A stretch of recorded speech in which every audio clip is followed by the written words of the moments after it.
প্রিয় দর্শক, আসসালামু আলাইকুম। স্বাগত জানাচ্ছি রয়্যাল বাংলা টিভির সংবাদে। সাথে আছি আমি জাহিদুল ইসলাম রনি। এখন দেখবেন নারায়ণগঞ্জ থেকে প্রতিনিধির পাঠানো ভিডিও চিত্রে রয়্যাল বাংলা টিভির সংবাদ। নারায়ণগঞ্জের রূপগঞ্জে তারাব পৌরসভার ৩ নং ওয়ার্ড মাসাবো মুক্তনগর পঞ্চায়েত কমিটি উদ্বোধন এবং উক্ত কমিটির উদ্যোগে ওয়াজ মাহফিল ও দোয়ার আয়োজন করা হয়েছে। উক্ত পঞ্চায়েত কমিটির উদ্বোধনী অনুষ্ঠানে প্রধান অতিথি হিসেবে উপস্থিত ছিলেন রূপগঞ্জ থানার ওসি তদন্ত গোলাম মোস্তফা। সভাপতিত্ব করেন সভাপতি মুখলেসুর রহমান শেখ। উপস্থাপনায় ছিলেন মাওলানা মোহাম্মদ সানাউল্লাহ। পঞ্চায়েত কমিটির উদ্যোগে আয়োজিত ওয়াজ মাহফিল দোয়ায় প্রধান বক্তা ছিলেন হজরত মাওলানা এমদাদুল হক সুলতান। এ সময় পঞ্চায়েত কমিটির বিভিন্ন কর্মকাণ্ড ও ভবিষ্যৎ লক্ষ্য উদ্দেশ্য নিয়ে বক্তব্য রাখেন কমিটির সভাপতি ও সাধারণ সম্পাদক সহ ও অন্যান্যরা। আমার নাম মুখলেসুর রহমান শেখ, আমি সভাপতি পদে আছি। এই পঞ্চায়েত কমিটি করার লক্ষ্য হয়েছে একটা, এখানে বিভিন্ন আপনার সেবামূলক কাজের মধ্যে যেরকম মনে করেন চুরি ডাকাতি, তারপর ছিনতাই, মাদক, এলাকার উন্নয়নের কাজের জন্য এই রাস্তাঘাট এটার জন্য আর কি আমরা এই পঞ্চায়েত কমিটিটা করার জন্য উদ্যোগ নিচ্ছি এলাকাবাসী সবার পক্ষ থেকে। যেরকম আমাদের এই পঞ্চায়েত কমিটি সামান্য কিছুদিন হয়েছে, আমাদের এই পঞ্চায়েত কমিটিটা অনেকদিন যাবত আমরা চিন্তা ভাবনা করছিলাম যে আমাদের এখানে একটা পঞ্চায়েত কমিটি করা উচিত। কারণ এখানে মনে করেন আপনার মাদক, ছিনতাই, চুরি দাঁড়িয়ে এগুলো হয়, তো আমরা সবাই একমত হইতে পারি না। এখন সবাই আমরা একাত্রিত হইয়া আমরা বিগত কিছুদিন হয়েছে একটা পঞ্চায়েত কমিটি করছি। এখন আমাদের এই পঞ্চায়েত কমিটির মধ্যে আমাদের সামনে যেই কাজগুলি আছে, যেরকম মনে করেন এলাকাবাসী নিয়ে আমরা যেই জিনিসটা করতে চাইতেছি, সবারই নিয়ে রাস্তাঘাট, তারপর আপনার চুরি ছিনতাই এটারে আমরা নির্মূল করার জন্য আমরা ব্যবস্থা চাইতেছি। এই পঞ্চায়েত কমিটির দায়িত্ব হিসাবে পালন করা হইতেছে। আমাদের প্রথম কাজ হইল আমাদের একটা মসজিদ আছে, তার উন্নয়ন করা। দ্বিতীয় চিন্তা ভাবনা করছে যে আমাদের রাস্তাঘাটগুলি সুন্দর করা কিভাবে যায়, এটা সৌন্দর্য করা। তৃতীয় কাজ হলো এলাকায় মাদক ব্যবসা চলে, মাদক খায় এরকম লোক আছে, এটাকে আমরা নির্মূল করা। তারপরের কাজ হলো যে চুরি ডাকাতি ছিনতাই হয়, এগুলোরে আমরা কিভাবে উৎখাত করব সেই একটা ব্যবস্থা করা।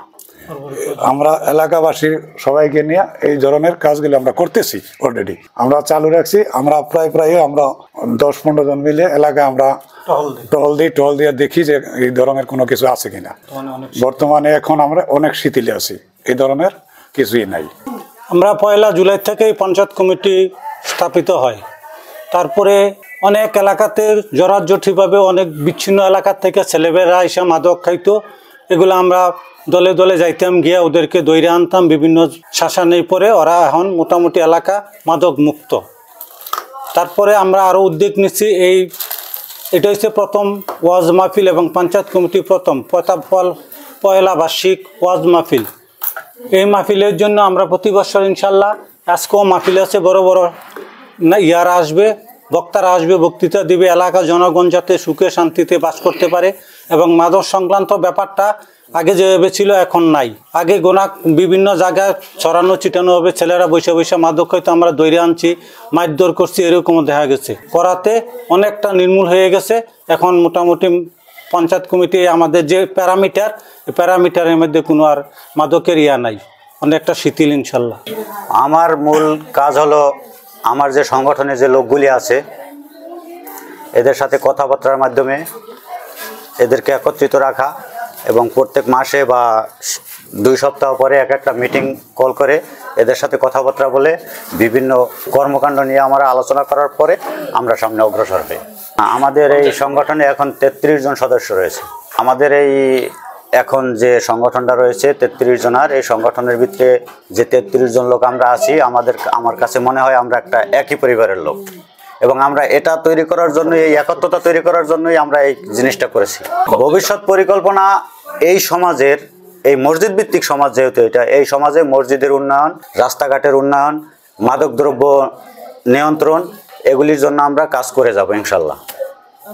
দপ্তর সম্পাদক হিসাবে আমার সমস্ত কাগজপত্র দেখশুন বা কাগজপত্র মেনটেন রাখা, কোনো এলাকার কোনো অবজেকশন আসলে এটা আমার ফাইল করা বা লিখিত আকারে রাখা এবং সুন্দরভাবে গুছিয়ে রাখা এই দায়িত্ব। বরঞ্চ আমরা চেষ্টা করতেছি যাতে যেমনি সুন্দর শৃঙ্খলাভাবে চলে ওইভাবে আমরা চেষ্টা করতেছি এবং এলাকাভিত্তিক জনগণকে বলতেছি যে আপনারা যত কিছু সমস্যা আমাদের এখানে অবজেকশন দিবেন, আমরা লিখিত আকারে রাখবো এবং এটা আমরা পরক্ষণে আমরা তদারকি করবো ইনশাআল্লাহ। সংগঠনের কর্মকাণ্ড করতে যে আপনাদের সংগঠনের সবাই উৎসাহ দিতেছে এখন যে এটা করেন, আমাদের এলাকার জন্য খুব ভালো হবে, অনেক সুন্দর হবে। সবাই উৎসাহ দিতেছে যে করেন আপনারা, এবং এলাকার ভিত্তি মানুষ জনগণ সব সুন্দরভাবে এটা গ্রহণ করে নিছে। এই জন্য আমরা আরো আগ্রহে এটা আমরা করতেছি।